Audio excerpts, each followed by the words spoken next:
We are what we repeatedly do. Excellence? Then it's not an act, but a habit. Ladies and gentlemen, warm greetings. On this lovely evening, I, Anishranil, And I, Mishal Muhammad, are glad to be your hosts for this event. idea is power. The power of any idea, the gravity that is gained by the different mindsets. DPS Monarch International School takes pride in this phenomenal gravity that this multi-purpose hall has gained today.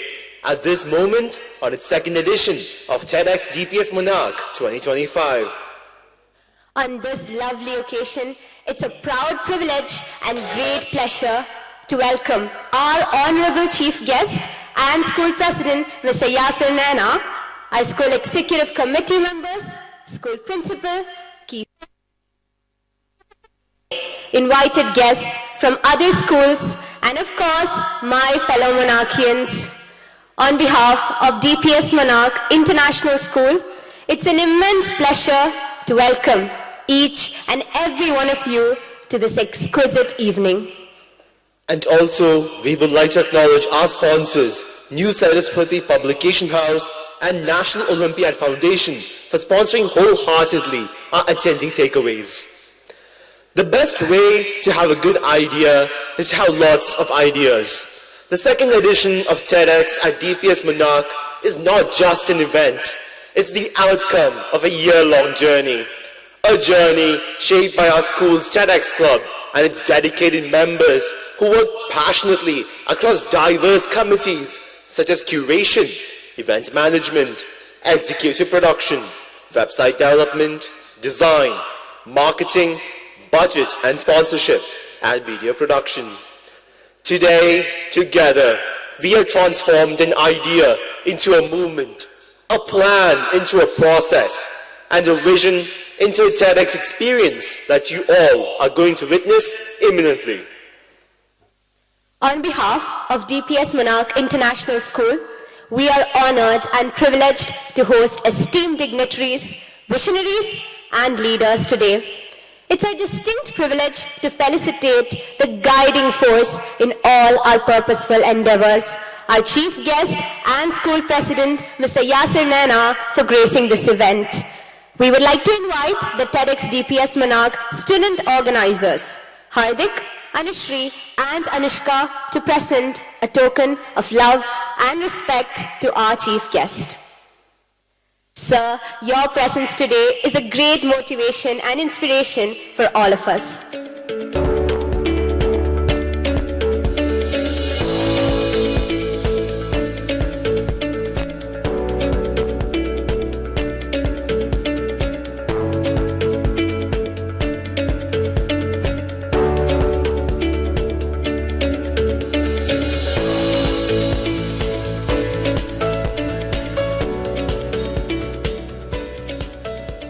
Thank you, sir, for taking out your precious time to be here with us today. Moving forward, it's our great honor to felicitate our illustrious speakers at TEDx DPS Monarch 2025. Starting off, we would like to felicitate Mr. Haitham Al-Haidari, a visionary tech leader, entrepreneur, and beacon of innovation. Now, we would like to invite the committee lead of curation and executive production, Anishwara and Ananya K. Dinesh, to felicitate our speakers with a token of respect and appreciation.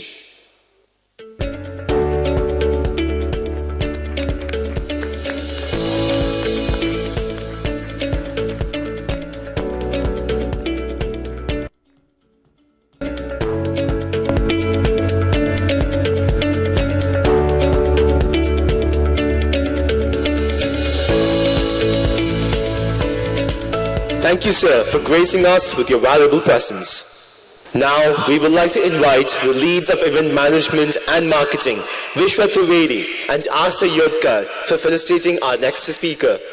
Mr. Chandrasekhar Angari, a versatile performer whose voice has inspired audiences across Qatar and beyond.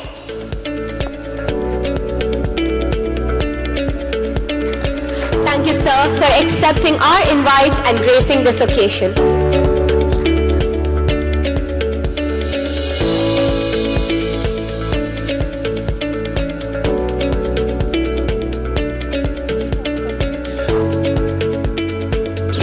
join us in inviting our next inspiring young leader, senior head girl and the pride of DPS Monarch International School, Avika Gaur, as our next speaker. Now, we would like to invite the video production lead, Dipanvita Singh, and the website and design lead, Syed Irtiza and Akriti, to felicitate our speaker with a token of love and appreciation.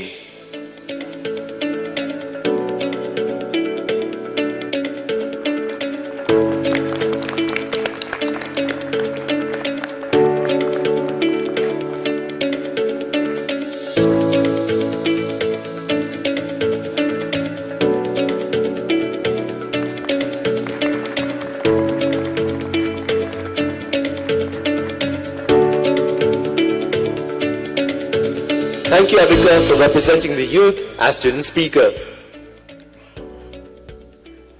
It is our honor to have an esteemed personality amongst us who is driven with purpose and stands as an epitome of inspiration in serving the community with his educational endeavors. It's our proud privilege in inviting our chief guest and school president, Mr. Yasir Naina, for addressing the gathering today. So I think we are used to this formality of the chief guest addressing everybody, but maybe TEDx we can avoid it in future. I'm really honored to have such wonderful speakers amongst us, and I would invite more speakers in the future years. This year I think we have just managed to get 4 speakers, but we should get more speakers to come and speak on these wonderful, challenging themes that we have created. And I wish the team of TEDx that is organizing these events the very best. Wonderful stage setting. I'm sure the speeches will, will do justice to what we have organized this event for. And may these thoughts, may these ideas move forward, move nations, move societies. And what we need today is to build the thoughts in the right direction and make sure that we are tolerant and we are inclusive in our thought process. So I think this is what we will look for in the words of our speakers. So all the best to all the speakers, all the best to the audience, and may these ideas reach TED. I still want a speaker in TED, in the main TED, speaking from our event, which is Monarch TEDx. So all the best to all the speakers. Thank you. Thank you, sir. Your words deeply resonated with all of us and will continue to motivate the Monarch community to strive for excellence. Ladies and gentlemen, before we begin this extraordinary journey of ideas, innovation, and inspiration, to set the tone for what awaits us, we invite you to witness the heartbeat of this movement, presenting the official TEDx introduction video, a glimpse into the power of ideas worth spreading. Welcome to something special. Welcome to TEDx. This TEDx event is part of a global conversation that takes place every day in every corner of the world. In schools, in theatres, in workplaces, even in prisons, people gather to hear the best ideas bubbling up in their communities. More than 3,000 TEDx events are held every year in 170 countries. It's a remarkable thing. TEDx events are self-organized under a license from TED, a non-profit organization devoted to discovering and sharing powerful ideas in the form of TED Talks. It's not TED itself, but your local TEDx team of volunteers that has done all the work to put on today's event, including booking all of the speakers. It's this team's ideas, dedication, and time that have made this possible. We really hope today's program sparks an exciting conversation. This is a day for curiosity and for skepticism, for inspiration and for action. The more you enter into it, the more you will take out. And now, on with the show.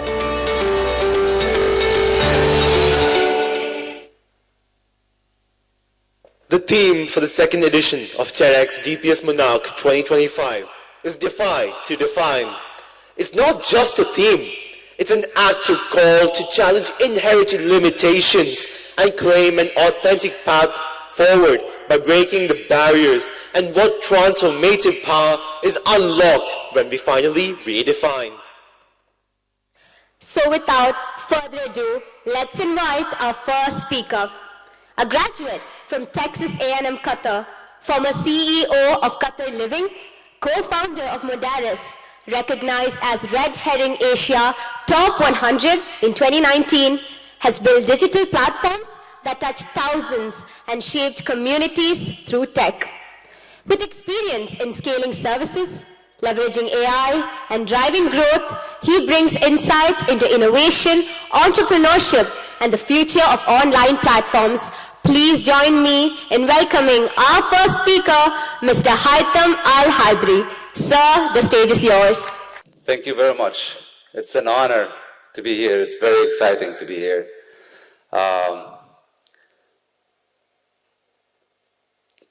It's not every day that you get a chance to speak to the upcoming generation. So I'm really glad to be here today. When I was communicated what the topic is going to be today for TEDx, I kept thinking, because I've done this before, but I wanted something very specific and valuable to share with you today.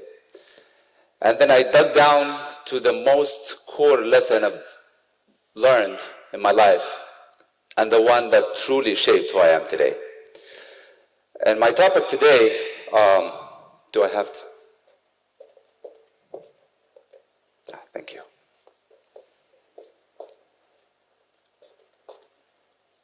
It's no signal. That's not my topic. While it comes. My topic today is about no plan Bs. It's a topic that not a lot of parents and teachers like. But today we're going to handle it face to face and talk about it. And why it's important. So let me tell you a couple of stories. The first one is in 2008. A lot of students here probably wouldn't have been born then, or probably born by then. It was 2008. I am from Yemen, and I was an average Yemeni kid who had dreams, mid-class family, but wanted to study in world-class universities, great education, great major. Back then I wanted to study astrophysics. Don't ask me why, but I really liked space, and I wanted to study astrophysics or engineering. First was astrophysics. In Yemen, when I graduated from high school in 2008,